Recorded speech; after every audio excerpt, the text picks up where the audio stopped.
বিএনপির পক্ষ থেকে জামাত ইসলামীর সাথে আপোষ চেষ্টার হিড়িক পড়ে গেছে। আজিব তারেক রহমান বিএনপির কয়েক ডজন নেতাকে অ্যাসাইনমেন্ট দিয়ে দিয়েছেন, বাবারা তোমরা যেভাবে পারো জামাতের সাথে খাতিল বাজাও, যে যার অবস্থান থেকে পারো জামাতের সাথে খাতিল বাজাও। এজন্যে বিএনপি নেতারা পাগল হয়ে গেছে জামাতকে আস্থায় নিতে, জামাতের সাথে আপোষ করতে। কারণ বিএনপিতে বিরাট প্যারাডাইম শিফট হয়ে গেছে। বিএনপি যে উদ্যোগগুলো নিয়েছে এতে জামাতকে আব্বা ডেকে জামাতের হাতে পায়ে ধরে জামাতকে আস্থা নেওয়া ছাড়া এটা পারবে না। জামাতের সাথে ঐক্যবদ্ধ হওয়া ছাড়া বিএনপি যে মহা প্রজেক্ট হাতে নিয়েছে সেটা এক চুলো সামনে যাবে না। বিএনপি একদম ধ্বংস হয়ে যাবে এখানে যদি জামাতকে পুরোপুরি পাশে না পায়। এ কারণে বিএনপি পাগল হয়ে গেছে জামাতের সাথে আপোষ করতে। বিশ্বাস করেন, আলোচনাটা শুনেন। দেখেন, শহীদুদ্দিন চৌধুরী এনি দেখলাম যে জামাত ইসলামের একটা প্রোগ্রামে গেছে, অধ্যাপক মিয়া গোলাম পরোয়ারের বইয়ের মোড়ক উন্মোচন প্রোগ্রামে।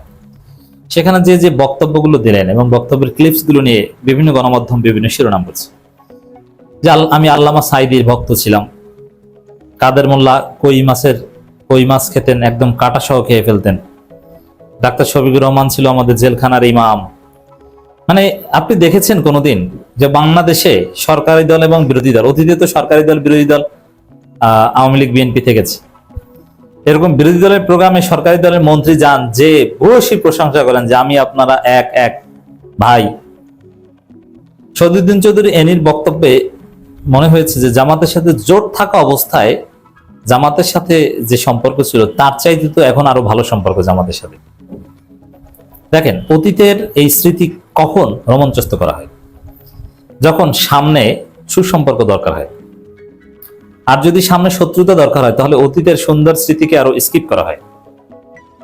যেমন স্বামী স্ত্রীর মধ্যে একটু মনোমালিন্য হয়েছে, তখন মনোমালিন্য সমাধান যারা করতে চায় বা তারা নিজেরা করতে চাইলে কি করে, তখন দুইজনে এই যে সে অতীতের যে সুন্দর স্মৃতিগুলো, যে আমরা একসাথে ঘুরতে গেছি, থাইল্যান্ড গেছি, মালদ্বীপ গেছি, কত সুন্দর স্মৃতি, এগুলো রোমাঞ্চস্ত করে এক পর্যায়ে বর্তমানের যে বিবাদ এগুলো ভুলে আবার তারা মিলে যায়।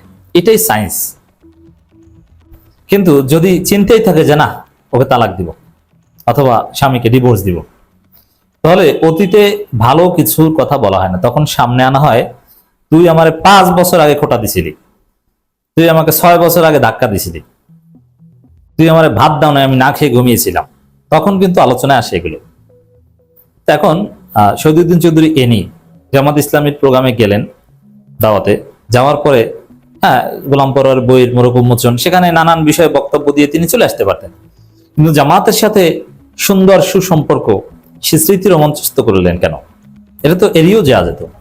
মন্ত্রী মানুষ, কিছু ভাব গাম্ভীর্যপূর্ণ কিছু কথা বলে চলে আসতে পারতেন, কিন্তু না, তিনি সেই সুসম্পর্কের বিষয়টা স্মৃতিচারণ করেন। এর অর্থ হচ্ছে যে সামনে জামাতের সাথে অত্যন্ত চমৎকার সম্পর্ক বিএনপির জন্য ওয়াজিব, অপরিহার্য।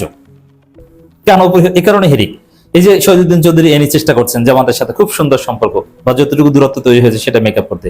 আবার মেজর হাফিজ বলছেন যে না 71 মুক্তিযোদ্ধা আর বর্তমান 71 জামাত আর এই বর্তমান জামাত এক না, বর্তমান জামাত ভালো, এদের মধ্যে মুক্তিযোদ্ধা আছে। এর মানে একদম সার্টিফিকেট দিয়ে দিয়েছেন, মজা না?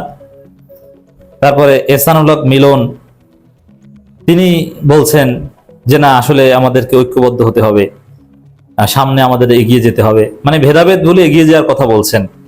আবার সুলতান সালাউদ্দিন টুকু তিনি বলছেন দেশকে এগিয়ে নিতে সম্মিলিত প্রচেষ্টা, মানে সরকারি দল বিরোধী দলের সম্মিলিত প্রচেষ্টা লাগবে আমাদের।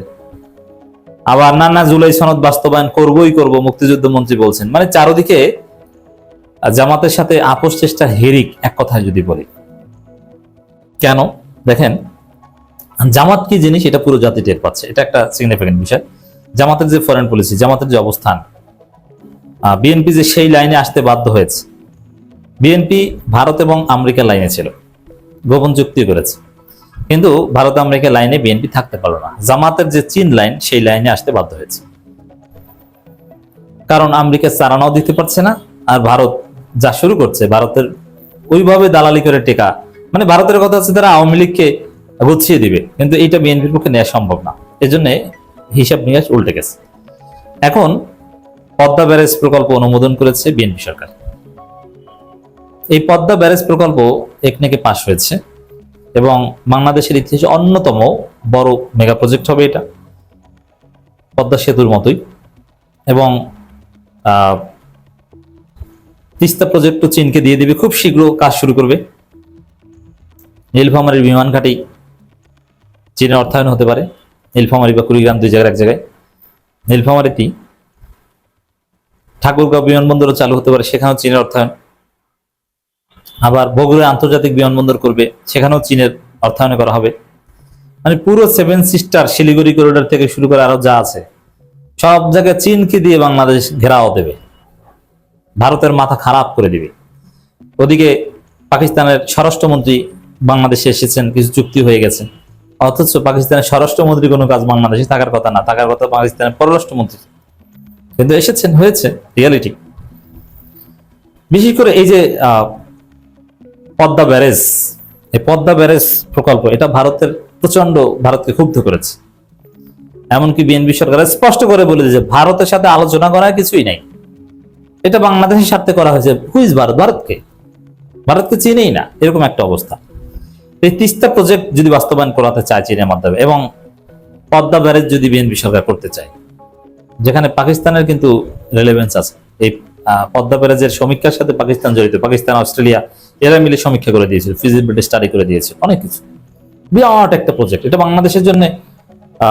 যেভাবে বাংলাদেশকে চুষে খেয়েছিল, বাংলাদেশকে মরুভূমি বানিয়ে দিয়েছিল, বন্যায় বাংলাদেশকে ভাসিয়ে দিয়েছিল, এই সমস্যাগুলো সমাধান হবে যদি এই পদ্মা ব্যারেজ করা হয়। বাংলাদেশের পানি সমস্যার সমাধান, বাংলাদেশের প্রায় 19টা জেলার পানির সমস্যা সমাধান হবে। নদীতে পলি পরে এরকম নদীর নাব্যতার সংকট হবে না। নদীর গতিপথ, ফারাক্কা বাঁধের ফলে বাংলাদেশ যতভাবে ক্ষতিগ্রস্ত হয়েছে সবকিছু মেকআপ হবে এই পদ্মা ব্যারেজের ফলে।